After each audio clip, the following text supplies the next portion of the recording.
আসসালামু আলাইকুম। কেমন আছেন সবাই?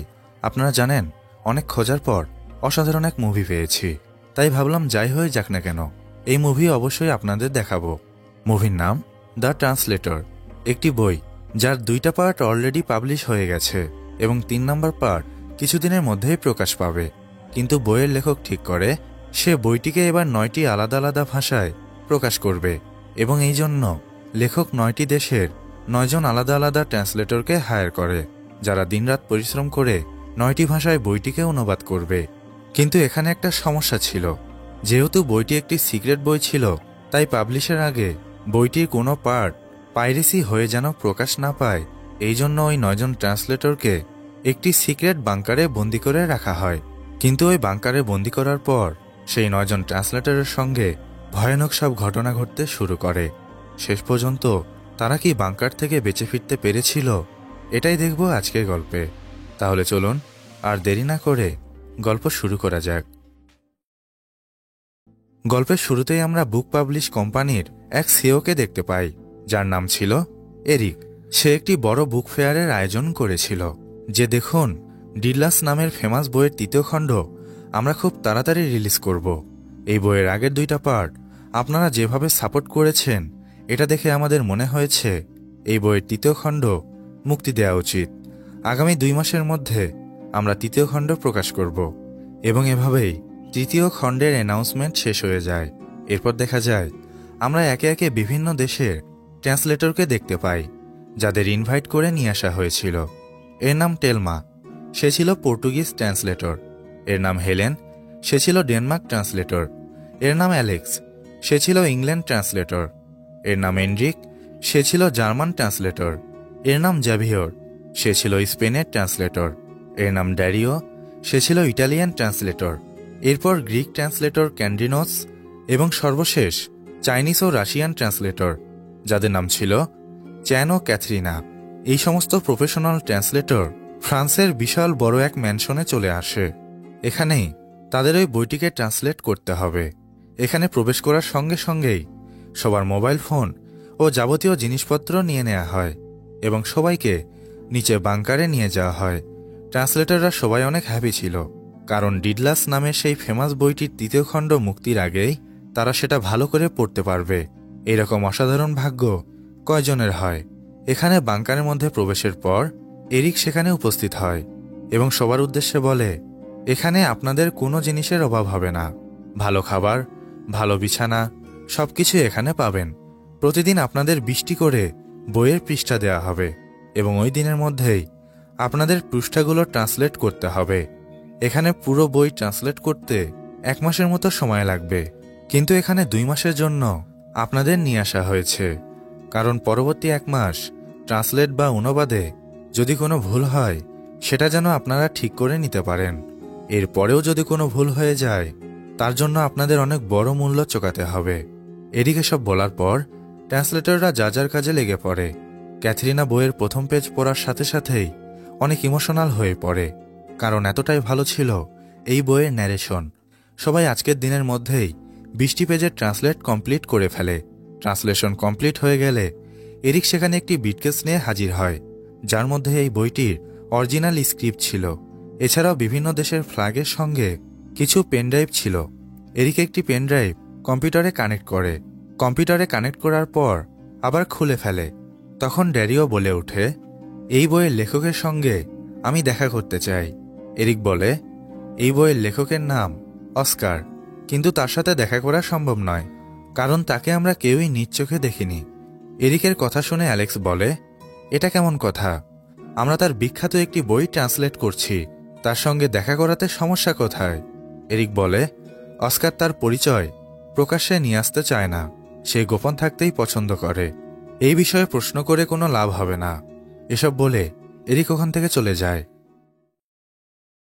হ্যালো সবাই, মোশবেডের সাথে আমার এক্সপিরিয়েন্স ছিল সিরিয়াসলি এক্সাইটিং। এখানে এমন কিছু ফান এবং এঙ্গেজিং গেম রয়েছে যা আমি আগে দেখিনি। একটি গেম যা আমাকে সবচেয়ে বেশি থ্রিল করে, সেটা হলো প্লিঙ্কো।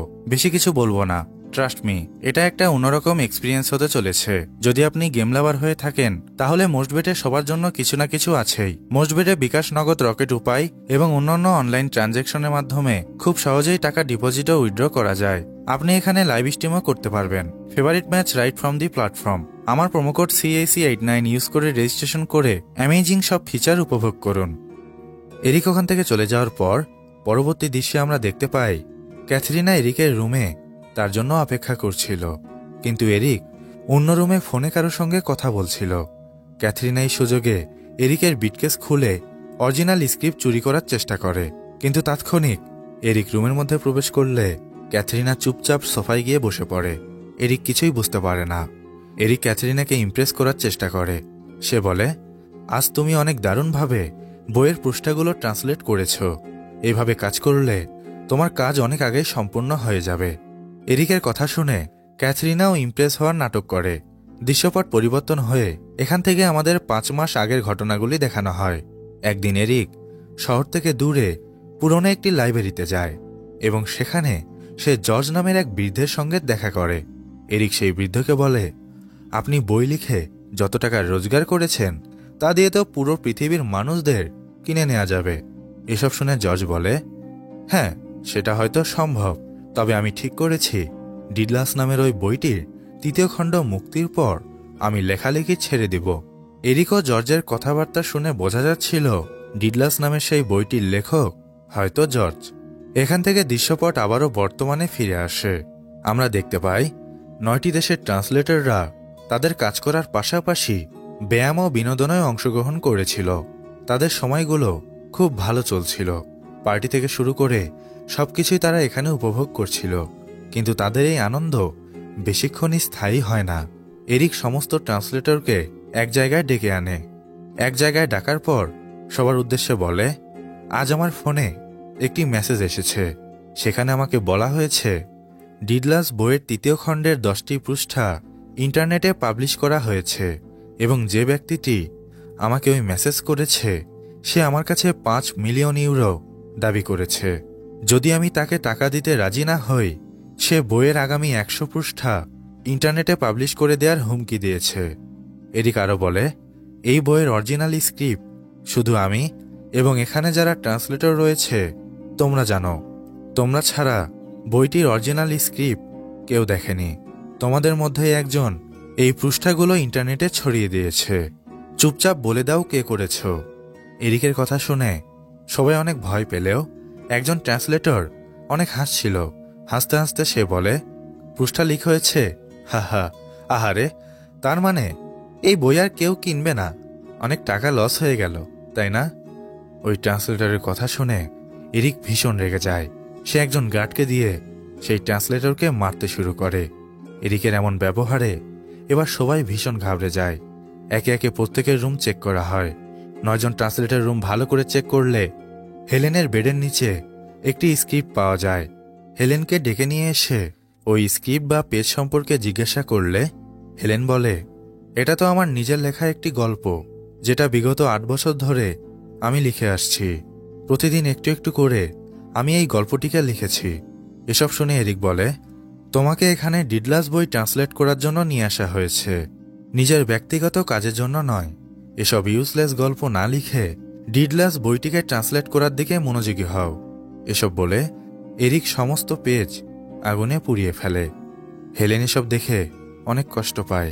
তার 8 বছরের পরিশ্রম এভাবে চোখের সামনে শেষ হয়ে যাবে সে কখনো কল্পনাও করতে পারেনি।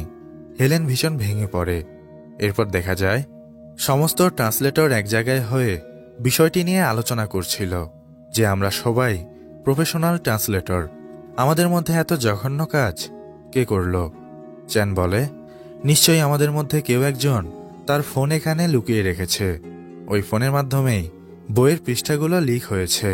চ্যান এসব বলার পর সবাই একজন ট্রান্সলেটরের দিকে তাকিয়ে থাকে, যার নাম এনগ্রিড। এনগ্রিডের হাতে চোট লাগার কারণে সেখানে ব্যান্ডেজ করা ছিল। এনগ্রিড বলে, আরে, তোমরা সবাই আমার দিকে এভাবে তাকিয়ে আছো কেন? আমি কিছু করিনি। এখানে আসার আগে আমার হাতে চোট লেগেছিল, এজন্যই হাতে ব্যান্ডেজ করেছি। এনগ্রিডের এসব কথা কেউ বিশ্বাস করে না। তারা মনে করে হয়তো ব্যান্ডেজের মধ্যে সে মোবাইল লুকিয়ে রেখেছে। তাই সবাই একসাথে জোর করে ব্যান্ডেজ খোলার চেষ্টা করে, কিন্তু দেখা যায় সত্যি তার হাতে চোট লেগেছিল, সেখানে কোনো মোবাইল নেই। এসব কর্মকাণ্ডের মধ্যে অ্যালেক্স একটু ঘাবড়ে যায়, কারণ তার রুমেও অনেক খারাপভাবে তল্লাশি চালানো হয়েছিল। এখানে আমরা ক্যাথরিনাকে দেখতে পাই। সে হঠাৎ করেই অ্যালেক্সের রুমে চলে আসে। ক্যাথরিন অ্যালেক্সকে বলে, তোমার উপরে আমার সন্দেহ হচ্ছে, তুমি নিশ্চয়ই কিছু করেছ। ডিডলাস বইয়ের স্ক্রিপ্ট নিশ্চয়ই তুমি অনলাইনে ছড়িয়ে দিয়েছ। এসব শুনে অ্যালেক্স বলে, হ্যাঁ, আমি কোনো প্রফেশনাল ট্রান্সলেটর নই। ডিডলাস বইয়ের ইংলিশ যে ট্রান্সলেট রয়েছে সেই ট্রান্সলেট আমি আরও ভালো করে করার ট্রাই করেছি। এরিক আমার ট্রান্সলেট পছন্দ করেছিল, তার সাথে আমার ডিল হয়েছিল। আমি ট্রান্সলেট ভালো করে করলে সে আমাকে ডিডলাস বইয়ের লেখকের সাথে দেখা করাবে। এজন্যই আমি ইংলিশ ট্রান্সলেট করেছি। এসব শুনে ক্যাথরিনা বলে, আমি কালকে এরিকের রুমে গিয়েছিলাম। সেখানে অরিজিনাল স্ক্রিপ্ট বিটকেসের মধ্যে ছিল, কিন্তু স্ক্রিপ্ট দেখার আগেই সেখানে এরিক চলে আসে। এজন্য আমি কিছুই করতে পারিনি। ক্যাথরিনাও তার কথাগুলি খুলে বলে। এরপর দেখা যায় যে লোকটি মেসেজ করে এরিককে হুমকি দিয়েছিল, সত্যি সত্যি সে ডিডলাস বইয়ের আগামী 10টি পৃষ্ঠা ইন্টারনেটে ছড়িয়ে দেয়। এরিক এসব দেখে প্রচণ্ড রেগে যায়। সে সমস্ত ট্রান্সলেটরকে এক জায়গায় ডেকে সবার কাপড় চোপড় খুলে ফেলে এবং সবাইকে অনেক টর্চার করে। এরিক সন্দেহ করেছিল এরা কাপড়ের মধ্যে কোনো কিছু লুকিয়ে রাখেনি, তো এই জন্যই সবার কাপড় চোপড় খুলে ফেলা হয়। এসব ঘটনার মধ্যেই আবারও এরিকের কাছে মেসেজ আসে, যেখানে বলা হয়, তুমি আমাকে এখনো $5 মিলিয়ন দাওনি। যদি তুমি আগামী 6 ঘন্টার মধ্যে আমাকে $30 মিলিয়ন না দাও, আমি ডিডলাস বইয়ের আগামী 100 পৃষ্ঠা ইন্টারনেটে ছড়িয়ে দেব। এসব মেসেজ দেখে এরিকের মাথা ঘুরে যায়। রাগে ক্ষোভে সে ট্রান্সলেটরদের বলে, তোমরা সারা জীবন এখানেই পচে মরবে, এখনো সময় আছে, সত্যি বলো, নয়তো সবার অবস্থা খারাপ করে দিব। এসব বলে এরিক চলে যায়। এখানে আমরা একটি ফ্ল্যাশব্যাক দেখতে পাই। যখন এরিক জর্জের কাছে গিয়েছিল, তখন এরিক জর্জকে বলেছিল এবার সে ডিডলাস বইটিকে সিক্রেট একটি জায়গায় ট্রান্সলেট করবে। এসব শুনে জর্জ বলেছিল, সরি এরিক, এবার আমি তোমাকে ট্রান্সলেট করার দায়িত্ব দিব না, আমি অন্য কাউকে দিয়ে ট্রান্সলেট করিয়ে নিব। এসব শুনে এরিক বলে, আমি আপনাকে অনেক টাকা দিব, দায়িত্ব আমাকে দিন। কিন্তু জর্জ সম্পূর্ণ নিষেধ করে দেয়। দৃশ্যপট বর্তমানে ফিরে আসলে আমরা দেখতে পাই একজন ট্রান্সলেটর যার নাম হেলেন, সে গলায় ফাঁস দিয়েছিল। সমস্ত ট্রান্সলেটর অনেক দুঃখী ছিল। এরিক মনে করে আমি হয়তো হেলেনের 8 বছরের কষ্ট করে লেখা নোবেল পুড়িয়ে ফেলার কারণে সে গলায় ফাঁস দিয়েছে। এরিক এখানে কাউকে কিছু বলে না। এরিকের কাছে একটি ফোন কল আসে, যেখানে তার ম্যানেজার তাকে বলে, স্যার, অ্যালেক্সের পুরো ঘর তল্লাশি করেছি, কিন্তু কিছু পাওয়া যায়নি। এরিক ভীষণ ফ্রাস্ট্রেটেড হয়ে পড়ে। এর মধ্যেই তার ফোনে আবারও মেসেজ আসে, যেখানে বলা হয়, আমি এখনো $30 মিলিয়ন পাইনি। যদি তুমি আমাকে $80 মিলিয়ন এবার না দাও, তাহলে ডিডলাস বইয়ের 200 পৃষ্ঠা আমি ইন্টারনেটে ছড়িয়ে দেব। এসব মেসেজ দেখে এরিক এবার সাইকো হয়ে যায়। সে বন্দুক বের করে সবাইকে হুমকি দেয়, সত্যি কথা বলো, নয়তো আমি তোমাদের সবাইকে মেরে ফেলব। ট্রান্সলেটরদের মধ্য থেকে অ্যালেক্স হাত ওঠায়। সে বলে, গান নিচে করো, কারো কোনো ক্ষতি করবে না, এ সমস্ত কিছু আমি করেছি। এরিক এসব শুনেই অ্যালেক্সকে মারতে শুরু করে। সে বলে, আমি জানতাম এইসব তুই করেছিস, আমার আগে থেকেই তোর উপরে সন্দেহ ছিল, এবার তাড়াতাড়ি বল কিভাবে এটাকে স্টপ করব। অ্যালেক্স বলে, আমি অটোমেটিক সিস্টেমের সাহায্যে এসব করেছি, যে ডিভাইসটি লন্ডনে রয়েছে। $80 মিলিয়ন পাঠিয়ে দিলেই অটোমেটিক সেটা বন্ধ হয়ে যাবে। এরিক লন্ডনে সেই সিক্রেট জায়গার লোকেশন চায়। অ্যালেক্স সাথে সাথেই সবকিছু বলে দেয়। এরিক দ্রুত তার লোকেদের সেই লোকেশনে পাঠিয়ে দেয়। এ সমস্ত কিছুর পরেও এরিকের রাগ কিছুতেই নিয়ন্ত্রণে আসে না। সে বন্দুক দিয়ে ক্যাথরিনাকে শুট করে দেয়। এদিকে সিক্রেট সেই লোকেশনে আসার পর ম্যানেজার দেখতে পায় সেখানে একটি ছবি রাখা ছিল, যে ছবিটাতে এরিক তাকে অনেক বকাবকি করছিল। এরিক প্রায়শই ম্যানেজার সহ সমস্ত কর্মচারীদের সাথে খারাপ ব্যবহার করত। ওই ছবি দেখে ম্যানেজারের প্রচণ্ড রাগ হয়। সে এরিকের মোবাইল কেটে দেয়। এরিক ভীষণ অবাক হয়ে যায়, আরে সে ফোন কেন কেটে দিল। এরিক শেষ পর্যন্ত কোনো উপায় না পেয়ে $80 মিলিয়ন অ্যালেক্সের সিস্টেমে ট্রান্সফার করে দেয়। কিন্তু দেখা যায় এরিকের ফোনে একটি মেসেজ আসে, যেখানে ডিডলাস বইয়ের সমস্ত পৃষ্ঠা ইন্টারনেটে ছড়িয়ে দেওয়া হয়েছিল। এরিক এসব দেখে ভীষণ ভেঙে পড়ে। সে প্রচণ্ড রাগে ক্ষোভে গান বের করে অ্যালেক্সকে শ্যুট করে দেয়। সিকিউরিটি গার্ডরা এরিকের এমন অদ্ভুত আচরণ দেখে এরিকের বিপক্ষে দাঁড়িয়ে যায় এবং তাকে বন্দি করে। অ্যালেক্সের জামার ভেতরে একটি বই ছিল, যার কারণে গুলি অ্যালেক্সের শরীর ভেদ করতে পারেনি। এজন্য সে প্রাণে বেঁচে যায়। এরিককে পুলিশ কাস্টডিতে নেওয়া হয়। পরবর্তী দৃশ্যে আমরা দেখতে পাই অ্যালেক্স এরিকের সাথে দেখা করতে আসে। তখন এরিক অ্যালেক্সকে বলে, বেঈমান, তোর উপর আমার প্রথম থেকে সন্দেহ ছিল, তুই এত বড় বেঈমানি করতে পারলি। অ্যালেক্স বলে, কাছে আয়, একটা কথা বলি। ডিডলাস বইয়ের লেখককে জানিস? আমার নামই অস্কার। ওহো, এত বড় টুইস্ট শুনে এরিক তো একদম ফ্রিজ হয়ে যায়। এবং এখান থেকে অতীতে দেখানো হয় অ্যালেক্স যখন ছোট ছিল তখন থেকেই বইয়ের প্রতি তার আলাদা একটা আকর্ষণ ছিল। সে প্রতিদিন জর্জের লাইব্রেরিতে বই পড়তে যেত। ধীরে ধীরে সে বইপ্রেমী হয়ে ওঠে এবং সময়ের সাথে সাথে সে যখন বড় হয় সে ডিডলাস নামের একটি বই লেখা শুরু করে। জর্জ অ্যালেক্সের বই পড়ে অনেক মুগ্ধ হয়ে যায়। সে অ্যালেক্সকে বলে, তুমি তো অসাধারণ বই লিখেছ, এটা যদি প্রকাশ করা হয় তাহলে তুমি ফেমাস হয়ে যাবে।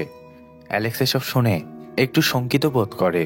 সে মনে করে তার নাম দিয়ে যদি বই প্রকাশ করা হয় তাহলে শ্রোতা সেটা নাও অ্যাকসেপ্ট করতে পারে। এজন্য সে সিদ্ধান্ত নেয় জর্জের নাম দিয়ে সে বই প্রকাশ করবে। অ্যালেক্স জর্জকে সেই বই প্রকাশ করতে বলে।